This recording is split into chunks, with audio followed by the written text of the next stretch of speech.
यह खानपुर प्रखंड क्षेत्र का सबसे पुराना एवं सबसे ज़्यादा अध्यात्म का केंद्र माना जाता है इस जगह को। यहाँ अंकुरी महादेव मंदिर है।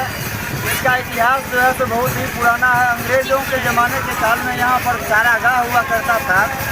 इस जगह पर कि लोग गाय को आते थे चारा चराने के लिए। इस जगह पे उन्होंने कभी जगह था कि यहाँ एक शिवलिंग है, जहाँ एक गाय आती है और अपने आप शिवलिंग के पास आने से उसके थन से दूध गिरने लगता था। यह बात जैसे सावन के अंतिम सोमवारी के उपलक्ष्य में बाबा हरिहरनाथ अंकुरी महादेव मंदिर हरिहरपुर खेड़ी ग्राम पंचायत पुरुषोत्तमपुर अन्नू में लोग झमटिया एवं अयोध्या घाट से गंगा जल लेकर हजारों की संख्या में लोग पैदल एवं मोटरसाइकिल के माध्यम से जिनको जिस माध्यम द्वारा आ रहे हैं। और सुबह 3 बजे से ही मंदिर का गर्भगृह खुला हुआ है और लोग जलार्पण कर रहे हैं। आज संध्या इस जगह पे सांस्कृतिक कार्यक्रम का भी आयोजन किया गया है।